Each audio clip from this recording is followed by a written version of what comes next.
ए hello, दिखता नहीं है क्या? यही तो मेरा स्टाइल है बाबू। ए हीरो, जरा होश में। का कहलू? होश में? अरे होश तो हम उड़ाते हैं जब आते हैं जोश, जब आते हैं जोश, जब आते हैं जोश, जब आते हैं जोश, जब आते हैं जोश, जब आते हैं जोश, जब आते हैं जोश।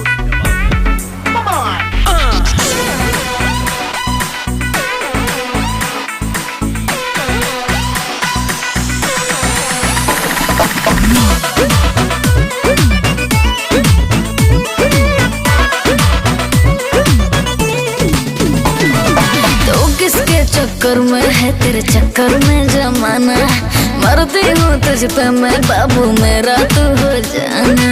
इतना आसान बारे? अच्छा आसान बारे। सब है तेरे पीछे पागल, तुझसे है टकराना, बार बार उंगली करते हैं करके कोई बहाना। हर हाथी चले बाजार में तो कुत्ता भो भो करता है। मैं अपने मन का मालिक हूँ, मुझे घंटा फर्क न पड़ता है।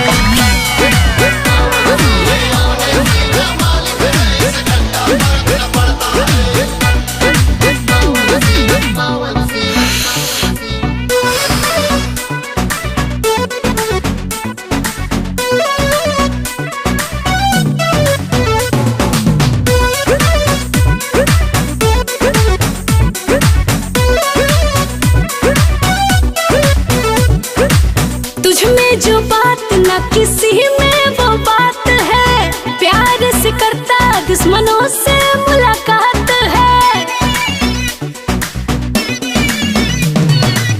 तू ना समझता किसी को भी गैर है, सारी है दोस्त ना किसी से भी बैर है। तेरे पीछे पागल जमाना हुआ है, तेरे नाम का ही सब दीवाना हुआ है। जलने दो मुझे देख कर, कोई जलता है तो जलता है। मैं अपने मन का मालिक हूँ, मुझे घंटा फर्क न पड़ता है।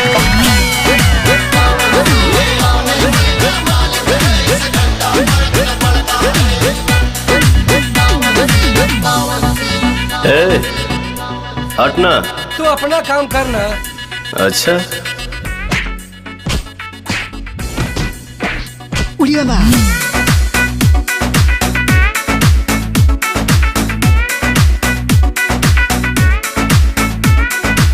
दिल का तू है दिला वाला, सब जानते है क्या तू चीज, तुझे सब पहचानते। भोजपुरी मिट्टी का असली तू लाल है, मान मर्यादा का रखता ख्याल है।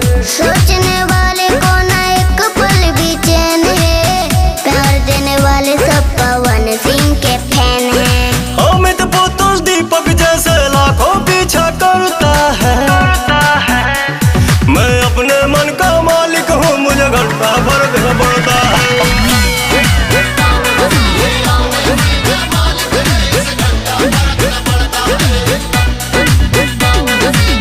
नो FIR, नो अरेस्ट, नो टॉक, फैसला ऑन द स्पॉट।